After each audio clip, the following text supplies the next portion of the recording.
the this book, the Nicolas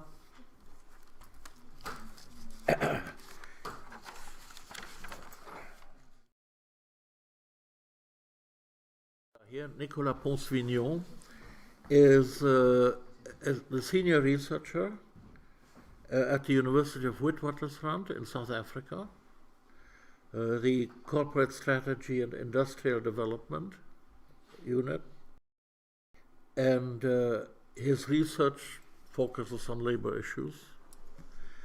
But he's also, and this is what this book is about, the editor of the Global Labor column, which is a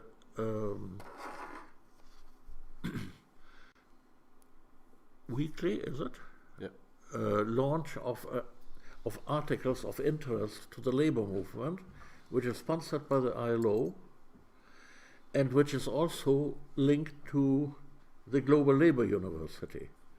The Global Labor University being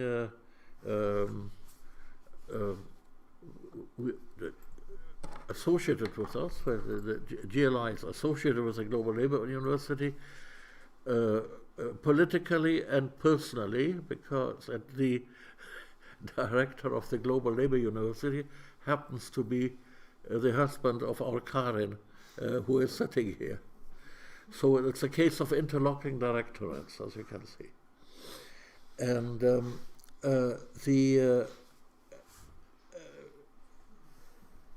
the book anthology of articles that have appeared in the Global Labor column.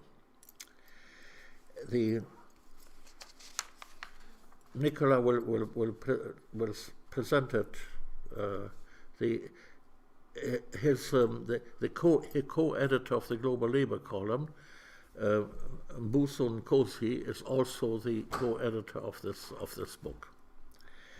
It's about it's very much about the kind of thing we have been discussing at this conference, at this summer school.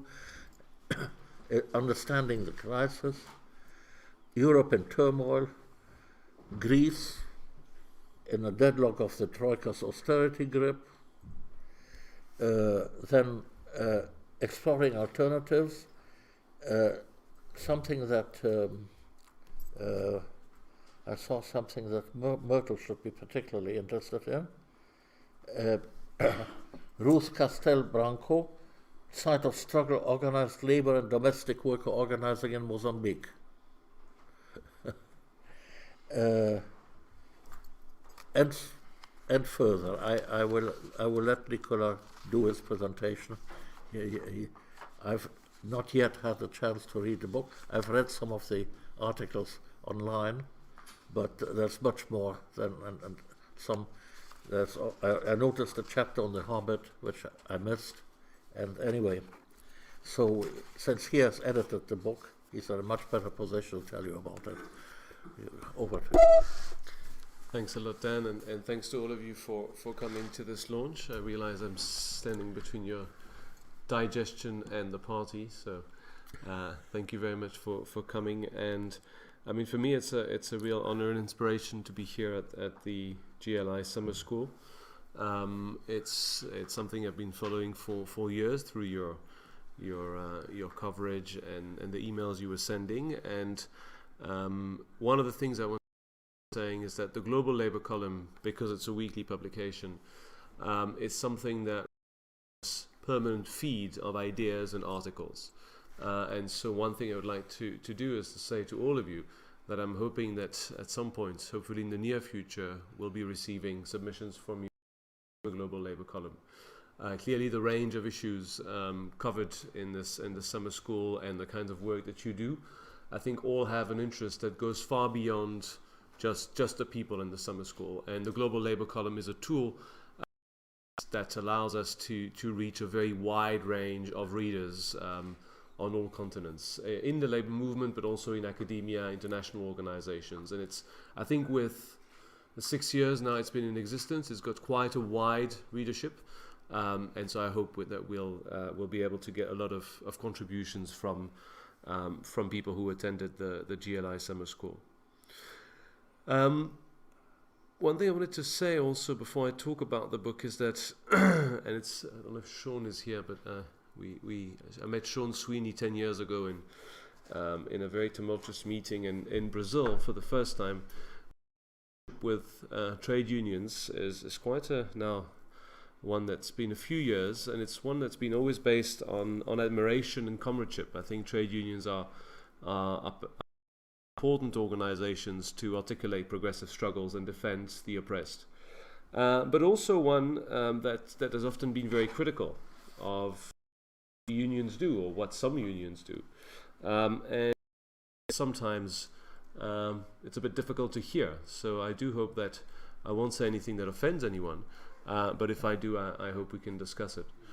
I'm just recalling, it's quite typical of the kind of person I am, a major faux pas I did when I was 22. I was looking for a job with a firm that does in Paris consultancy for major French trade unions, and it helps these trade unions to negotiate with employers when employers try to fire workers en masse, and so it provides economic expertise.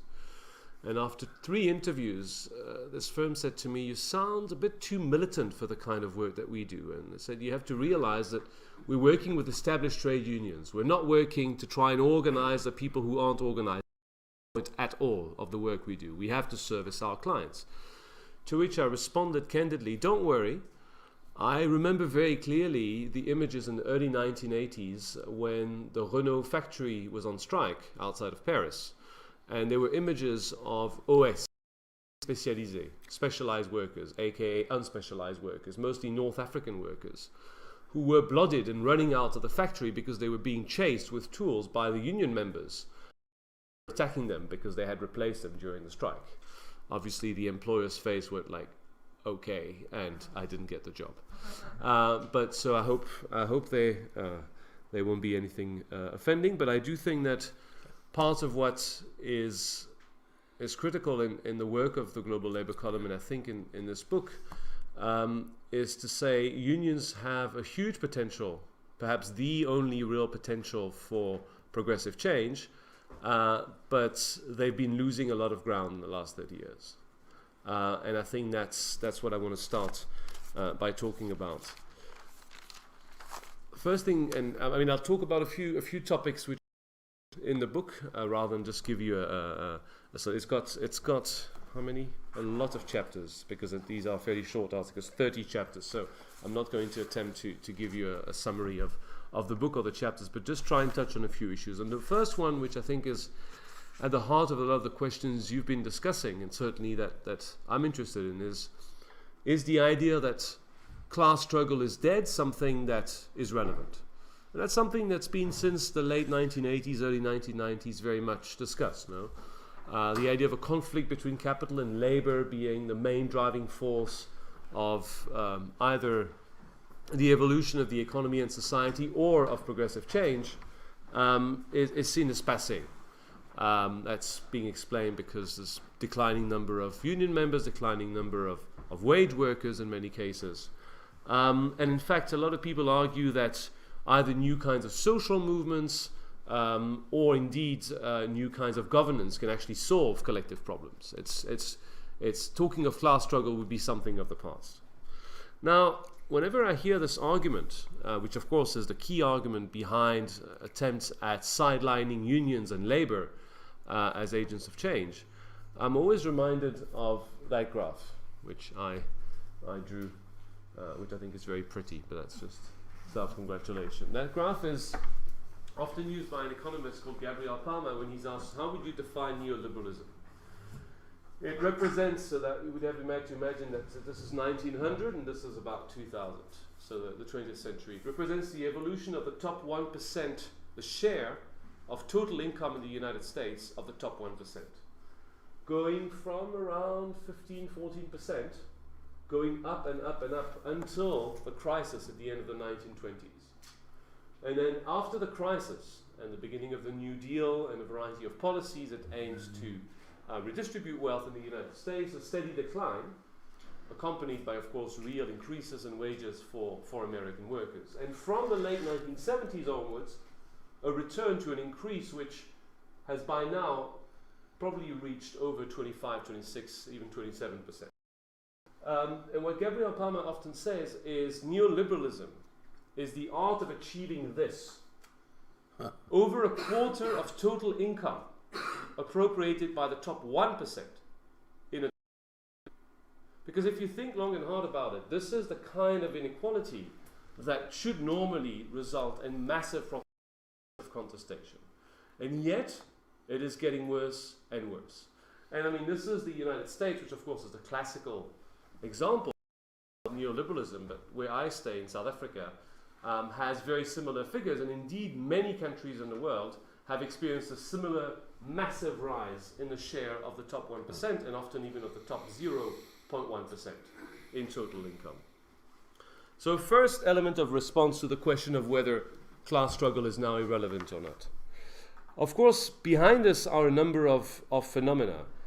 One of the ones that is perhaps least discussed but most important, and which was alluded to in discussions today, is taxation. In the last 30 years, capital has been paying less and less tax, partly because tax rates have gone down, or certain forms of the most progressive taxes, for example inheritance taxes, have been dramatically reduced or scrapped altogether. An inheritance tax, of course, is the key tax instrument to prevent of elite capitalist classes.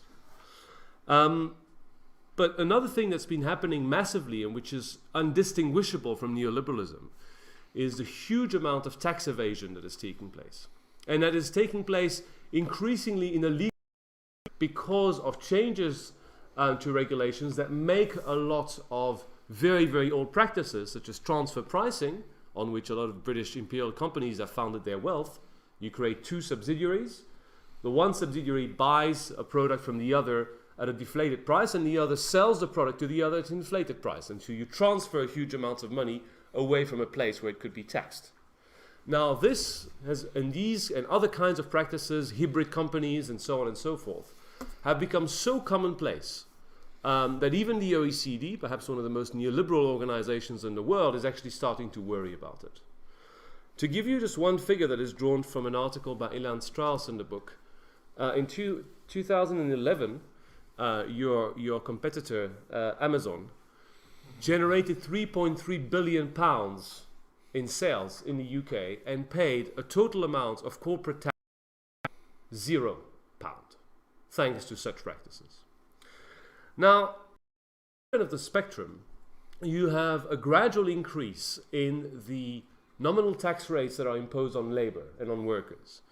And in fact, an incredible shift which on the one hand shows that capital is richer and richer, but it's paying less and less tax while labor is paying tax.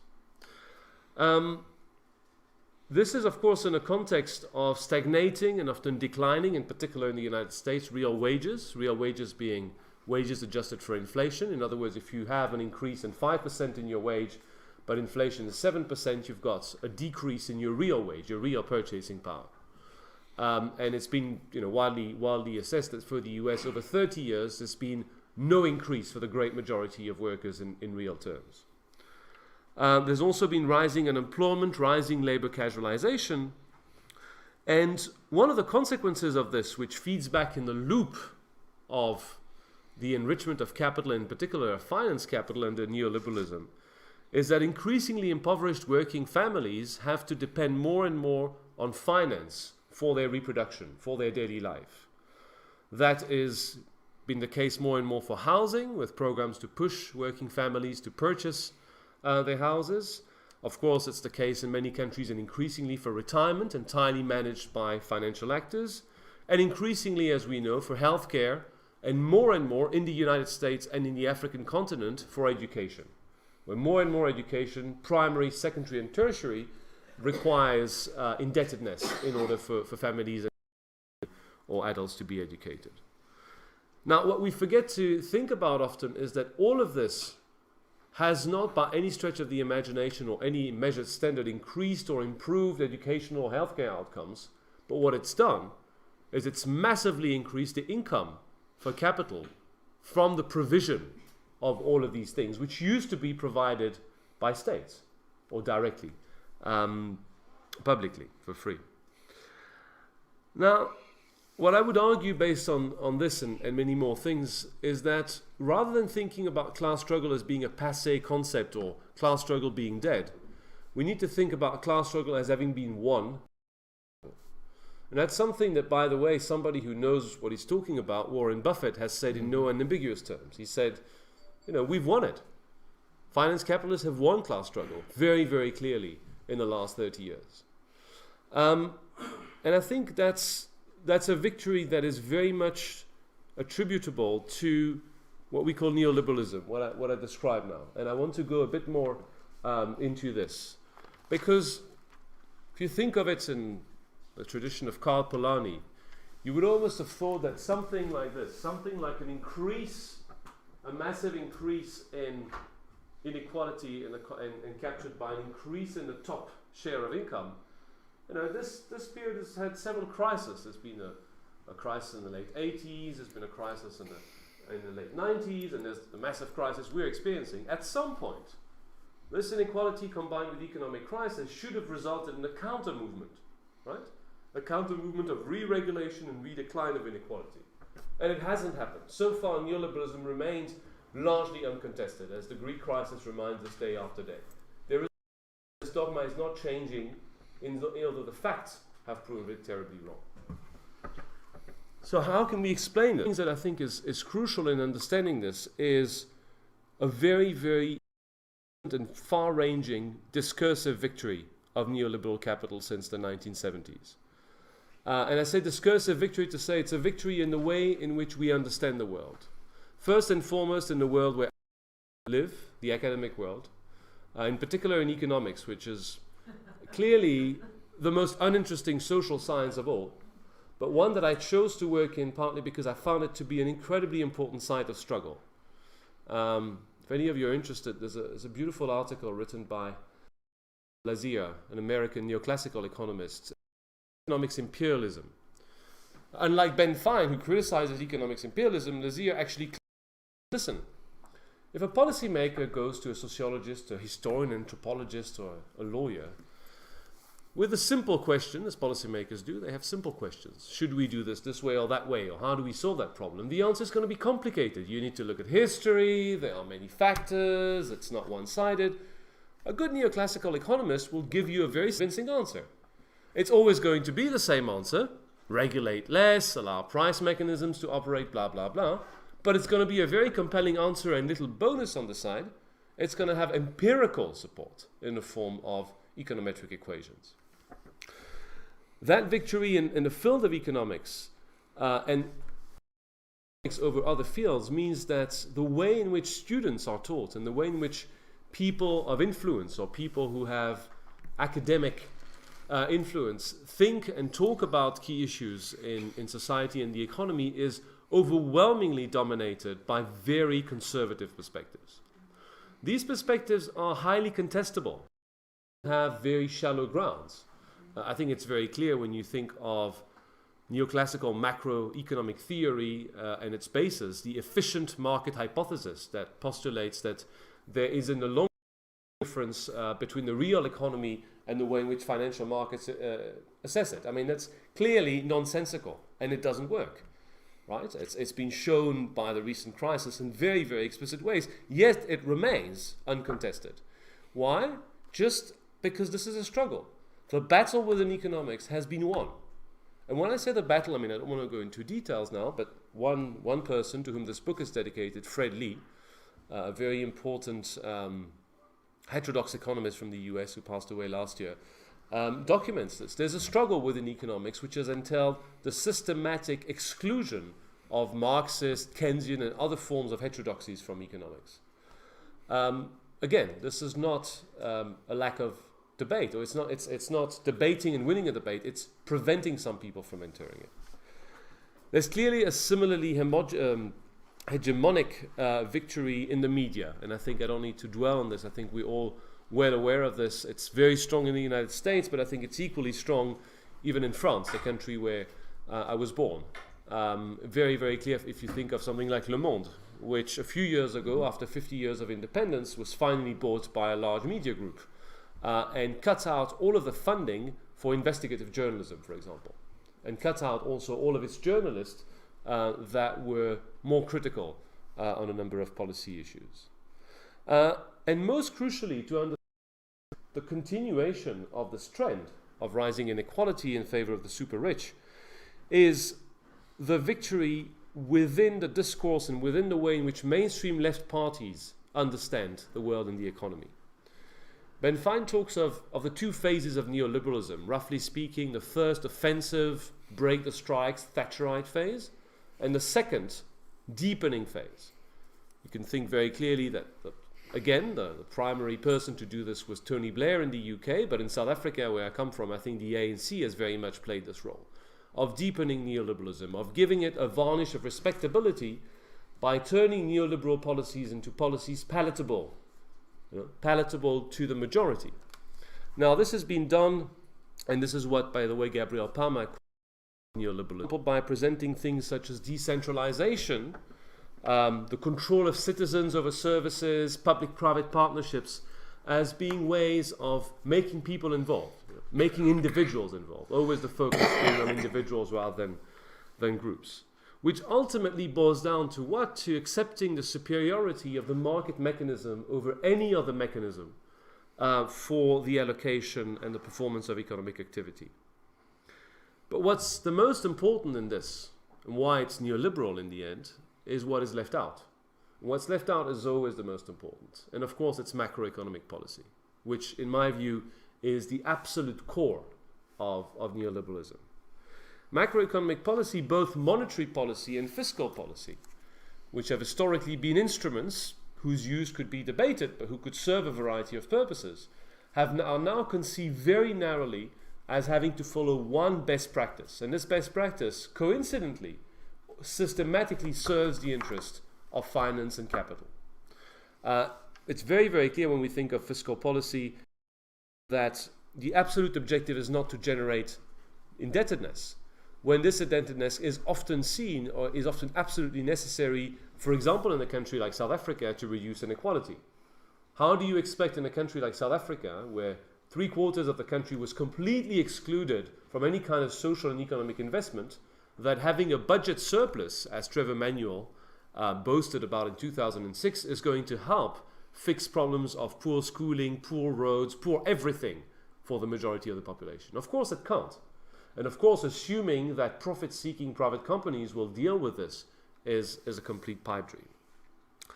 But yet, this has been possible. This victory and this deepening has been possible. And of course, beyond the discursive victory, what has made this possible is a class victory and the defeat of labor. Now, the defeat of labor, I mean, we're obviously very close to the site of really important strikes in the 1980s that were broken with quite vicious tactics. Vicious tactics perhaps only matched by the tactics of the South African government in trying to break the platinum workers' strikes in 2012.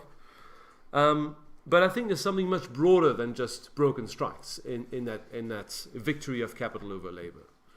First and foremost, there is the process of economic transformation that has led to deindustrialization and the rise of outsourcing and casual labor, which has basically meant that a growing number of people are not employed in the kinds of employment relationships that form the basis of traditional unions.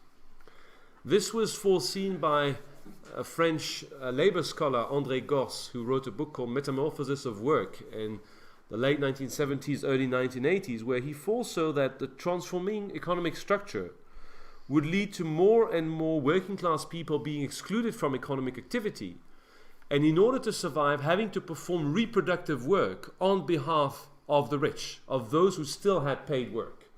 What he called the rise of the care economy, but of course care for the rich. To buy time for the rich to go on holidays, they need to have people looking after their children, cleaning their houses, tending to their gardens. Again, South Africa is perhaps the most striking case I've seen of that kind of articulation. And of course, these jobs are typically atomized, more difficult to organize. But I want to go one step further, and I'm almost done, to say that after now over 30 years of these kind of restructuring taking place, and I mean, there were big debates about the beginnings of this in the 1970s, at the time I think of the last great Marxist debates around Harry Braverman's book. It's not just, when we think about why trade unions haven't been able to respond to this structurally, we have to accept that it can't just be seen as a strategic defeat. It can't be, it's difficult to organize farm workers or forestry workers or domestic workers, or it's difficult to organize outsourced workers. You can accept the argument that it's difficult if you have a 5 or 10 or even 15 year. But after 30 years, you have to ask yourself, why is it that such a brutal onslaught that has undermined the possibility for unions and labor to really respond to everything that capital was doing, why is it that things haven't changed yet? Why is it that we're still talking about these challenges as if they are almost new? One thing I would suggest, and which my co-author Mbuso and I suggest in the introduction, is that we perhaps need to go back to what is often seen by trade unions, in particular in the West, but not only, as the golden age of capitalism. And also the golden age of trade unionism, very uncritically. In the 2000 workshop I was referring to, met Sean Sweet, where I remember that every time I was making the point about the importance of focusing on organizing casualized workers, not just for the sake of defending the weak workers, but for the sake of rebuilding labor strength, the response I got was, yes, but why can't we go back to the 60s and the 70s, Why can't we go back to massive collective bargaining, everybody employed by one employer? And it was coming from unionists from all over the world. And the problem is, it may be nice, but it's not going to happen. And the next problem is, was it also nice? Was this golden age nice for everyone? Well, certainly it wasn't nice for workers all across the world. Certainly it was much better for workers in a few countries, in particular, of course, the North Atlantic countries. But also I think, and it relates to some of what was discussed today, I think a lot of the more reactionary character, which we have to accept, of trade unionism, was largely undiscussed and unproblematized in the 1950s, 60s and 70s. A very strong bias, for example, towards male, white, middle-aged workers. And a great difficulty in accepting the arrival of new workers who may have been non-nationals, non-whites, non-male. All of these characters, which were then present already very, very clearly, which have meant that with the transformations of capitalism, this insider-outsider thing, us against them, that capitalism was precisely, and neoliberalism was precisely trying to divide workers, right, by changing statuses, having a variety of more and more autonomous workers, which of course are more casual. All of this, instead of generating a reaction of let's reclaim an inclusive working class and let's reintegrate those workers, very often was met by an acceptance by unions that said, okay, those people are now enemies. The scab workers, for example, in the Renault factory, brought in order to resume work. These are enemies as much as the capitalists. And I think to a large extent, there needs to be a little bit of introspection to understand this defeat. Because, again, and at the risk of repeating myself, this defeat, which even touches countries, by the way, like South Africa,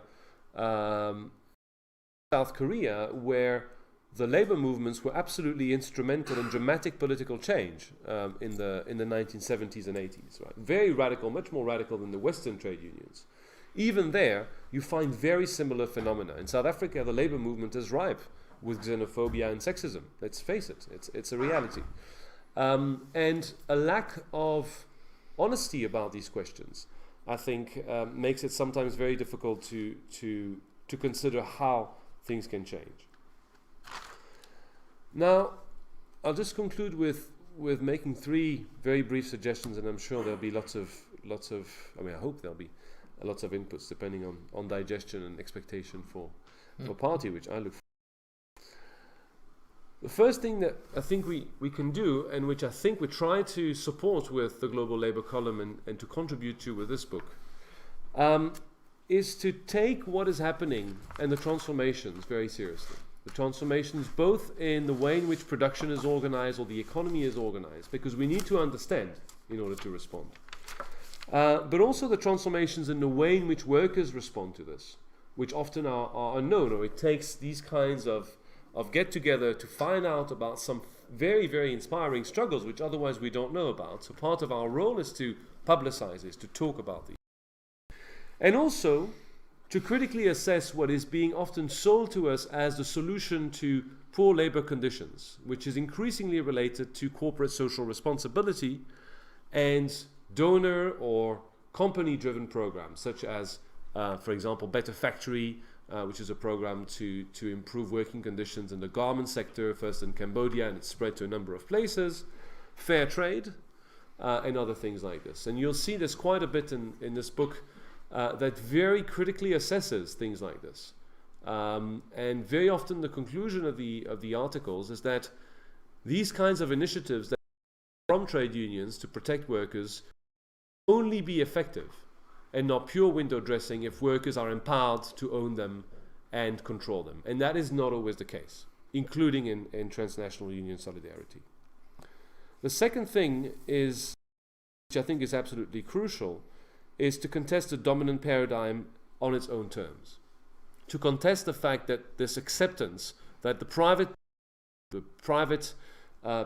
companies are able to deliver services for the majority in a more efficient way than the state. It's really my belief that state capacity to deliver has been systematically and continues to be systematically undermined on purpose to create a space for private accumulation.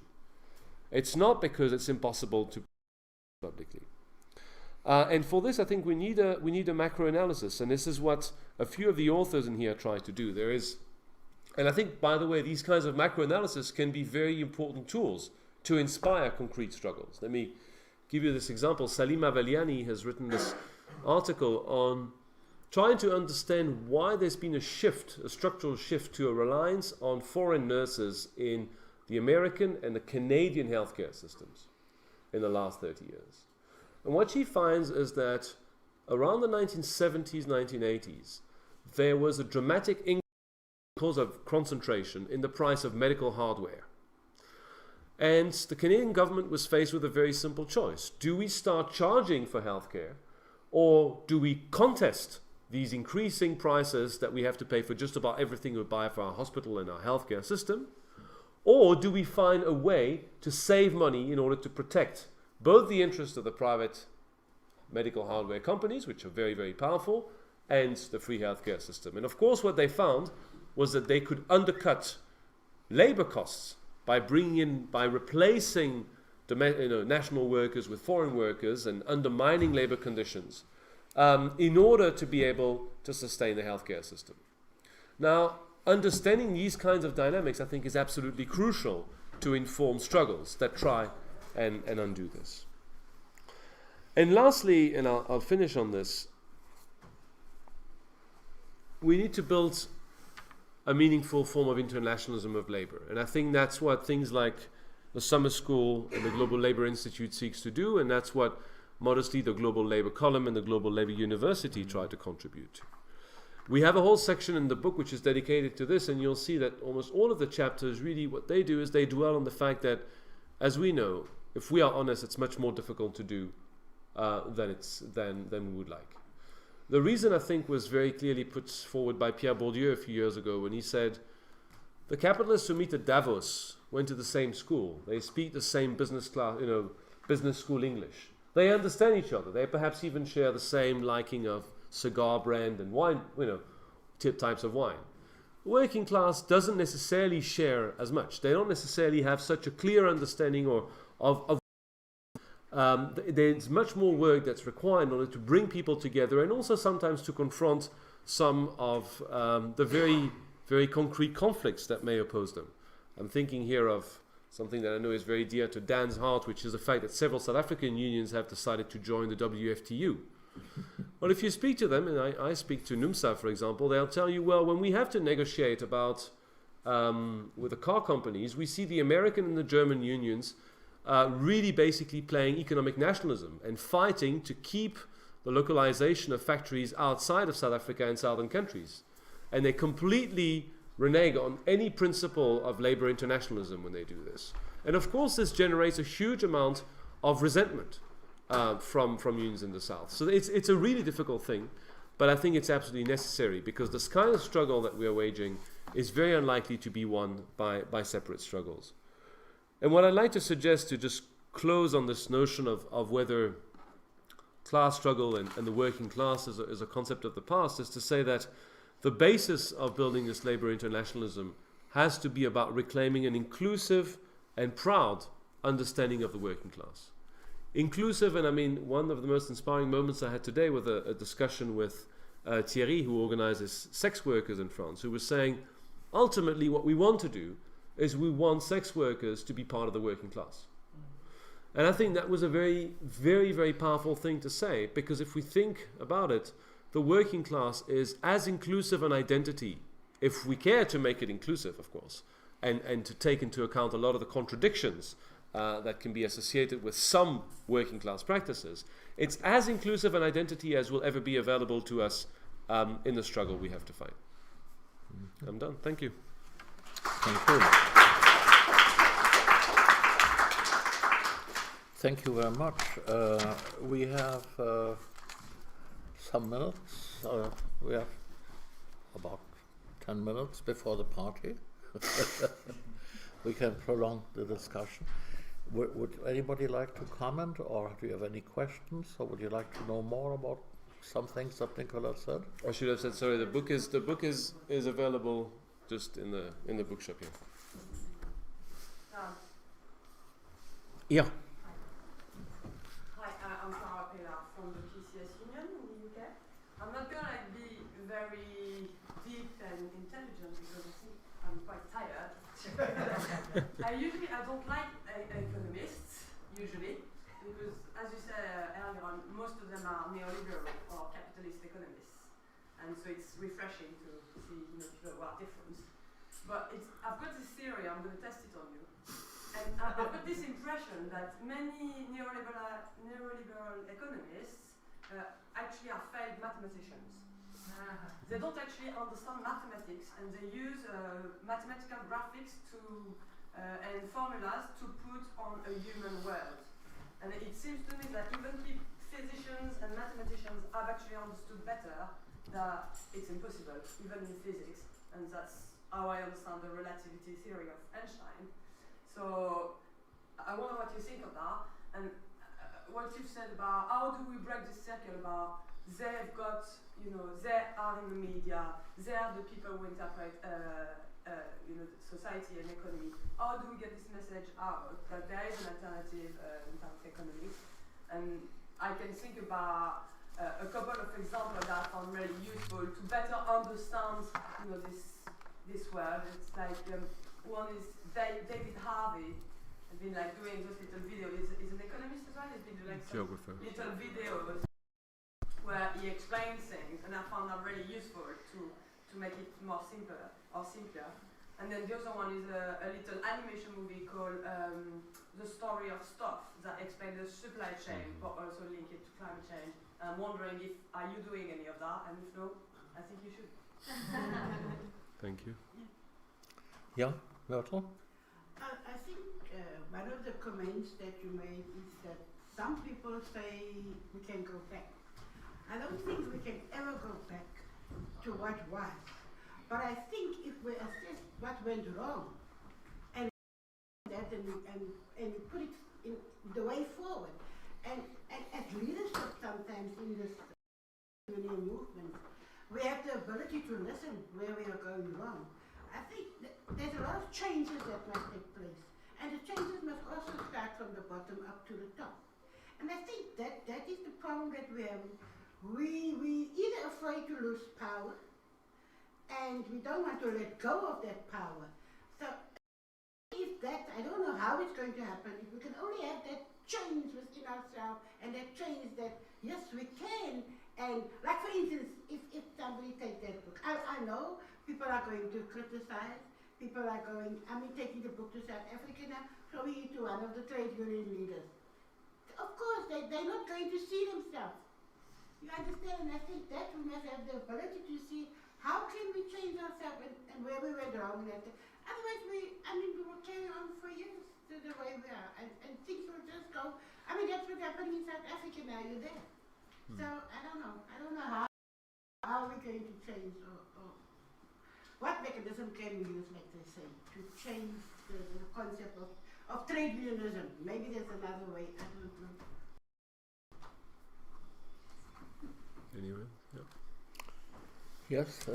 Well, I think it's actually, I agree with your critique on economics in general, but I've actually been quite surprised to see the shift in the discipline in the last 5 years or so. And I think even some of the biggest advocates of neoliberal program, that we've seen them saying we were wrong, we made a mistake. And I work primarily in minimum wage issue. Like the discipline has shifted even in the U.S., and yet the policymakers are going backwards. The policymakers go further back with outrageous claims that even the economists don't support. So I think it's still a very conservative discipline, but there's a tremendous disconnect between changing of the discipline and actually coming up with an alternative theory. And there's no coherent theory at all. And I think Marxists are to blame as much as the neoliberals, because they also went down the hole of mathematical theory and debates, endless deep debates on the falling rate of profit. It just didn't give us a coherent political story. There's no counter narrative. There's no, to go with the counter movement. There's no counter narrative right now, or no. Maybe there is. I don't know if that's what you're saying that there is, but I guess it's so depoliticized and apolitical within the discipline. So it's not enough to critique the neoliberal theories or to critique the financialization of the discipline. What's our political story? Would you like to respond to this now? Yeah. Yeah, I agree that economists, many neoclassical economists, are failed mathematicians.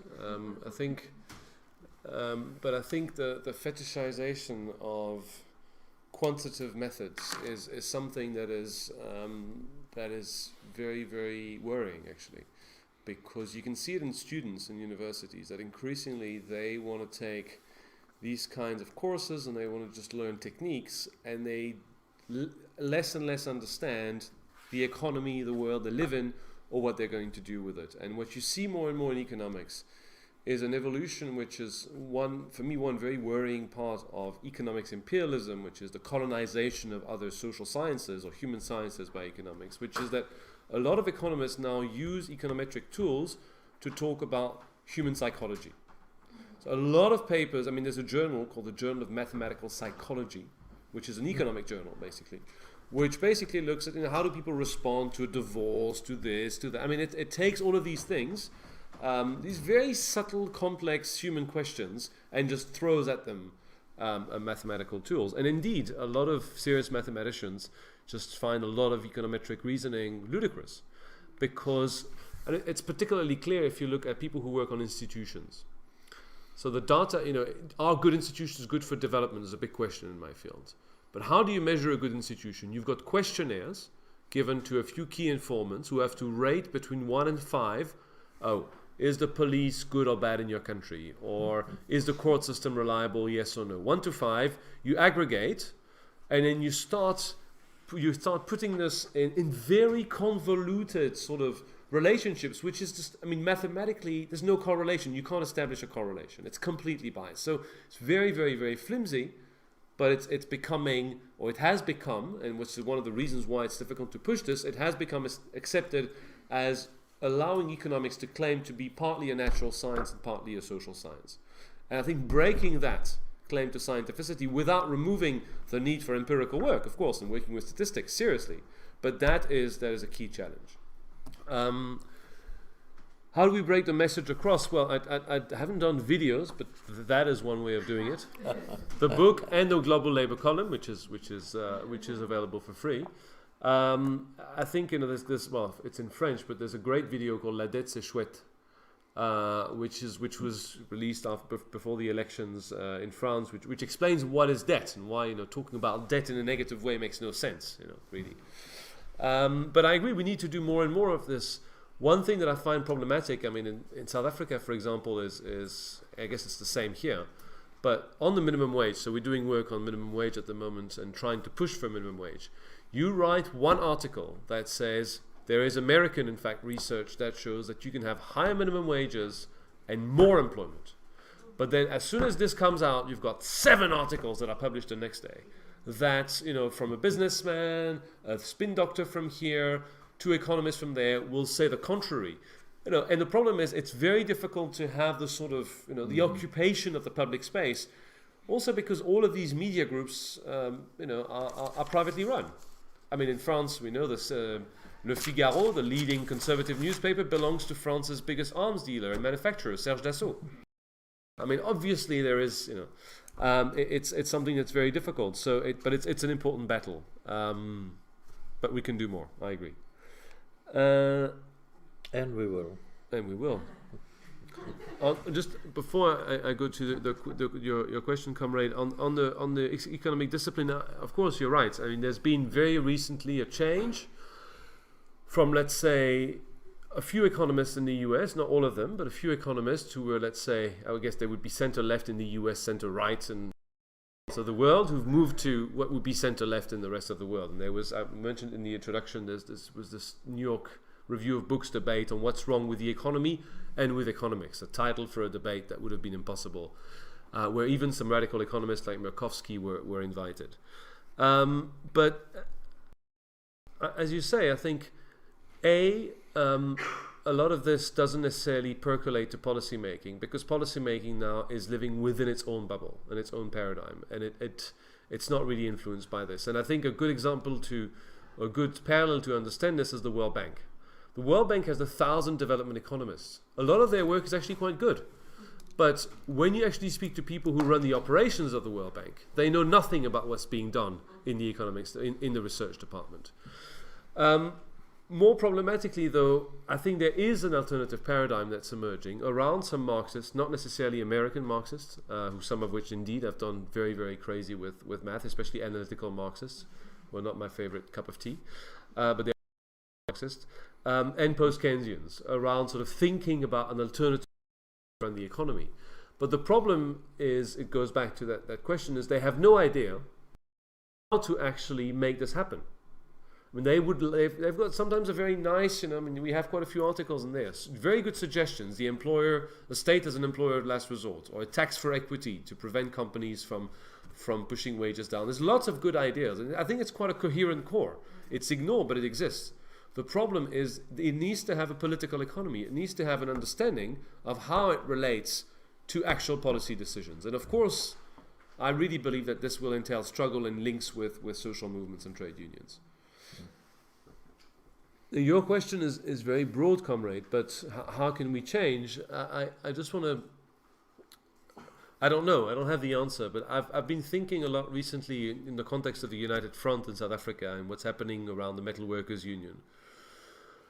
And what looked like a very promising process and now more muddy with the postponing of the launch of the United Front. I've been thinking about this dialectic, which I've heard a lot here, including this morning, between, let's say, people who say, we need to start from the bottom.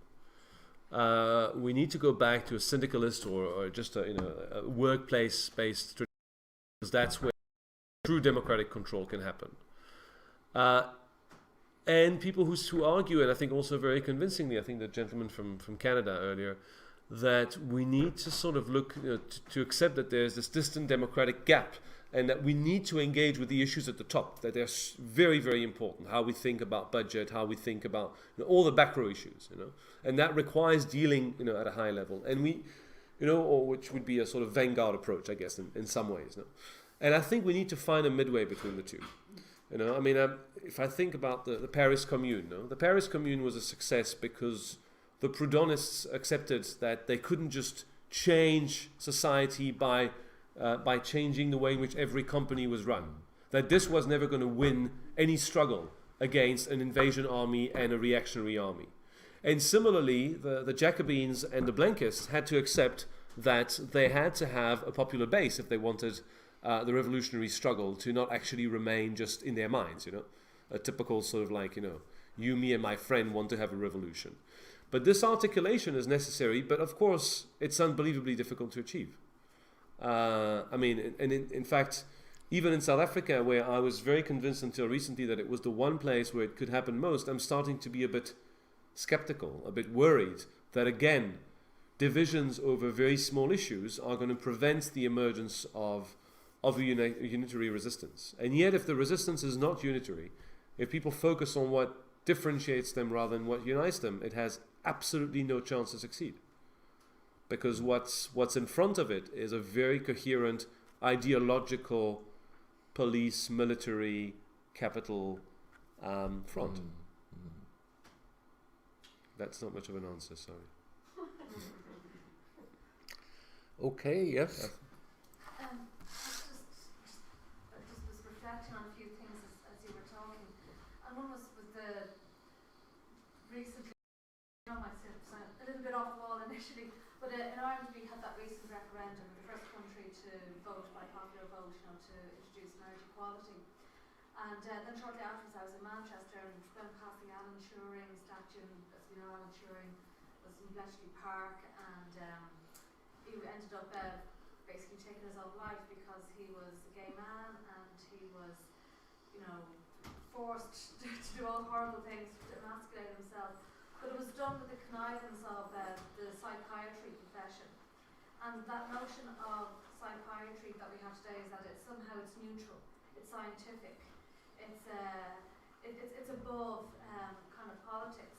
And when we look at the repression can happen with the connivance of professional groups in society, that we don't seem to have that analysis really around economists, that when you look at the absolute crisis, they're walking free. These people who designed and contrived and were the advisors to the policymakers and whatever, they're free people, and they devastated, destroyed societies and all that, and there's an absolute refusal to politicise or analyse that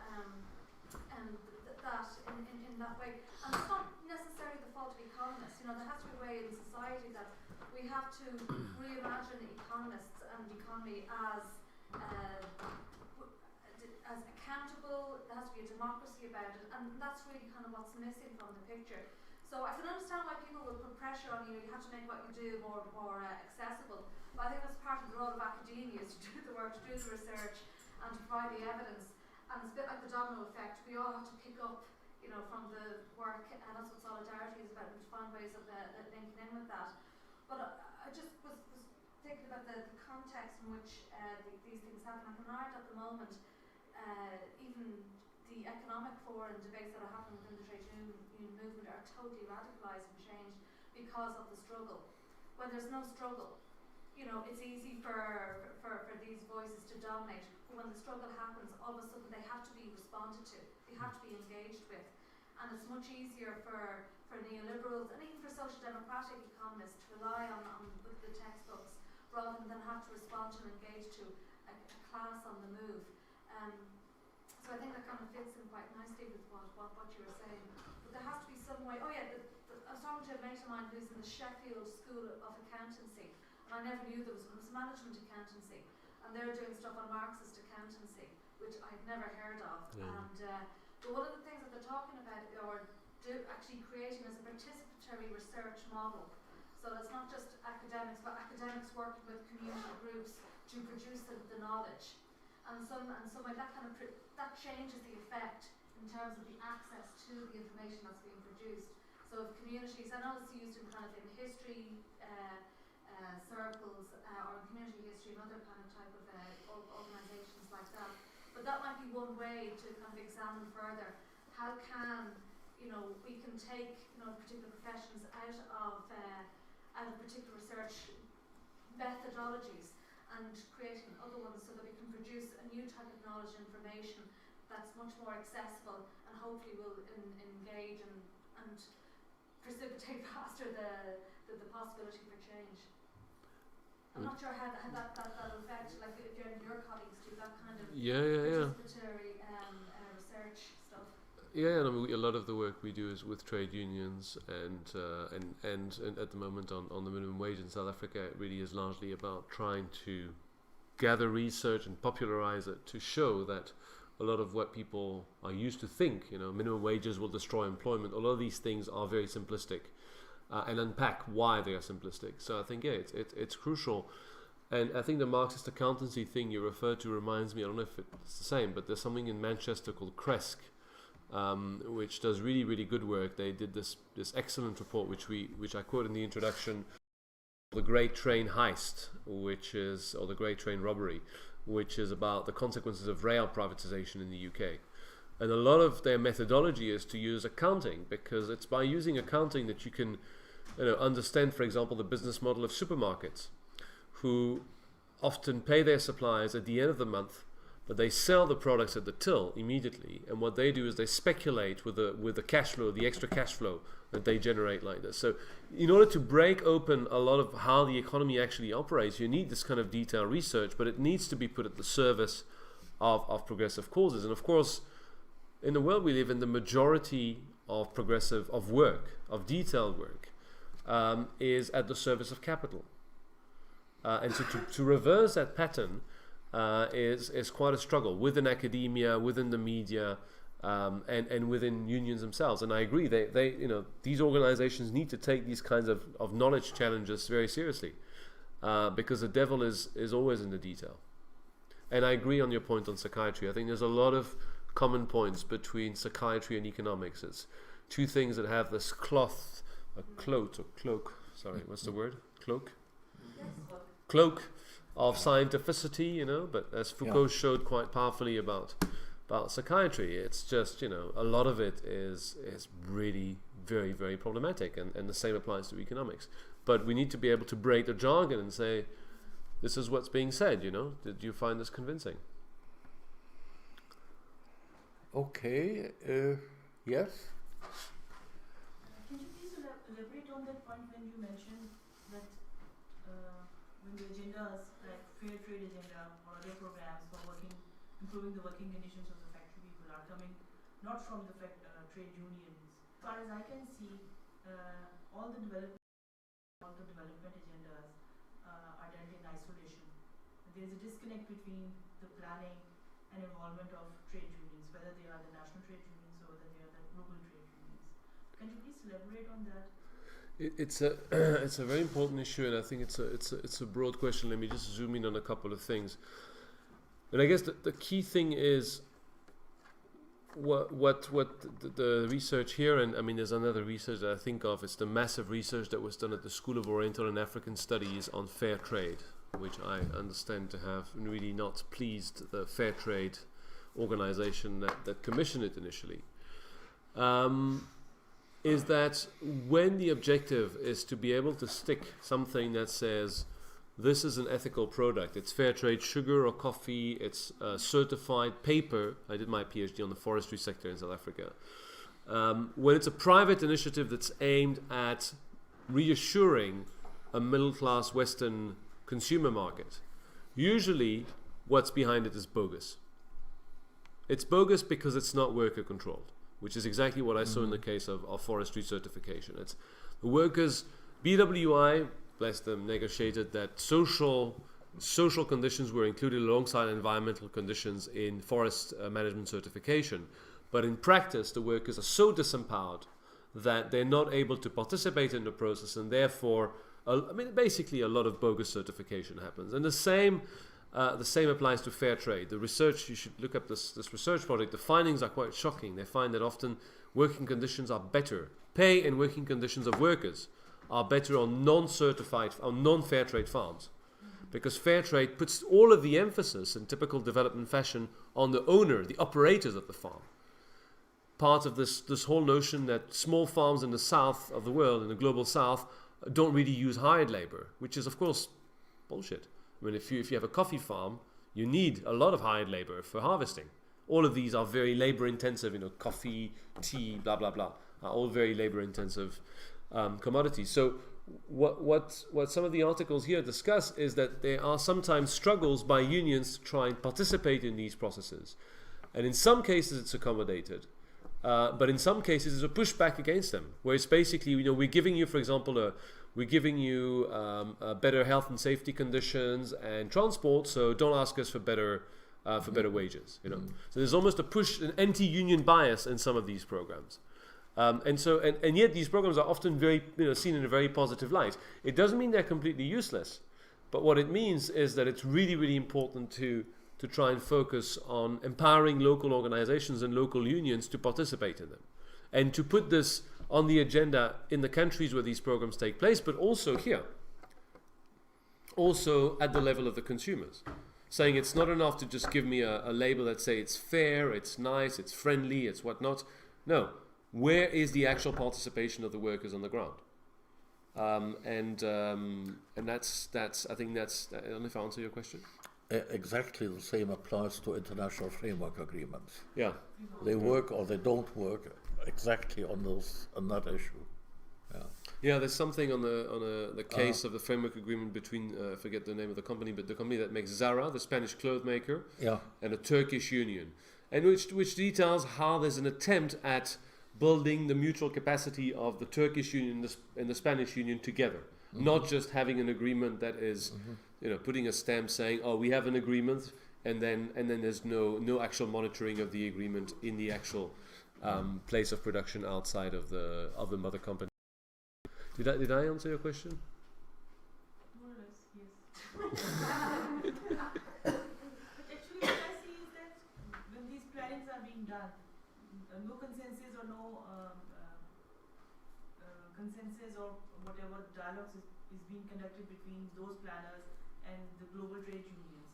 So what I see is that when these programs come to the countries like subcontinent or South Asia, there is a disconnect between the planning, during the planning stage, between the trade unions and between the donors. Yeah. I think there's a lot of disconnect, but I mean it's like the whole world of development. Development is not about development. It's about looking like you're helping countries develop, and these kinds of things ultimately are about selling. I mean, labels are about selling. Why do South African paper companies try to get FSC certification? Because they know they can't export to Europe if the paper or the timber isn't certified. I don't believe for a second that they really care about environmental or social issues. But that's the weak point. That's the structural power that people were alluding to. There is a structural power, but that's where some research can be useful in identifying where the structural power lies and how it can be made meaningful by pressing where it hurts. And where it hurts is always the ability to trade.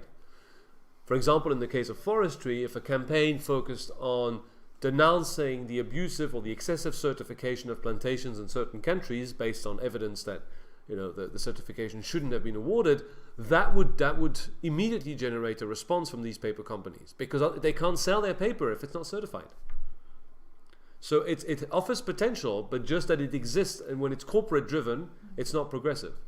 But it still offers a potential, which I think is some of what the papers in the book discuss interestingly. Okay, we can continue the conversation at the party. There was a question in the back. There was another question? Sorry. One more question. One very brief question. Last one. I wonder whether you discuss in the book about the challenge that we have about financialization, and what do you think of as one labor movement should have to challenge the financialization? There are several articles about understanding the crisis, and of course understanding the crisis at the heart of it is understanding financialization. It's a very, very broad question, so I can't answer it fully, but we can discuss it more. I mean, broadly speaking, there's many levels. One key level is financialization means that the focus of companies has shifted from being medium to long term to being short term.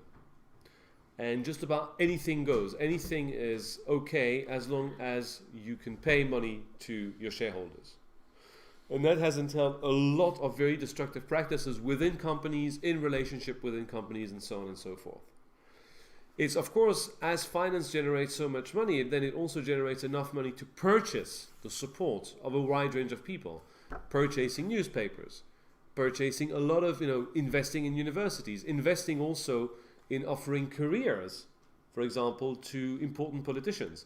Where do now all important politicians in the West, in South Africa certainly, our former governor of the central bank, or not the previous one, but the one before, Tito Mboweni, is now an associate with Goldman Sachs. It's very clear for all of these people that their future career, if they want to be rich, is not going to be one of having a foundation or just retiring as people used to do, but it's going to be working with those institutions. So there's a really, really massive power that happens there, and which goes hand in hand with a very destructive behavior across the economy. So I think it is an absolutely paramount challenge. What the union response should be to it, I think, is well, it's a big question. I don't know if I have a response to that question in particular, but I think it goes back to some of what I was discussing, which is it's about contesting the deregulation that has rendered finance so powerful, first and foremost. For example, contesting the structural reliance of so many companies on tax fraud, legal tax fraud, if you want, to be able to evade taxes. And massively taxing it. I mean, I think there's a clear case for this. But the problem is, to tax finance, you need to be able to develop the capacity to understand where the money goes and to implement effective taxes. And of course, that capacity, the capacity of governments under neoliberalism, has been tilted. It hasn't been undermined. My interpretation is that it's been restructured with a lot more focus on certain kinds of functions, in particular macroeconomic policy functions, but in a very narrow ideological frame, where people think of their role as just facilitating, like a lax monetary policy and a very tight budget policy. So contesting it on several levels, I think, is really important. But ultimately, yes, curbing the power of finance is the paramount challenge at the moment. And there are several articles that deal with this. Yeah. Well, thank you, Nicolas. Thank you, Dan. Thank you. Let's party, no?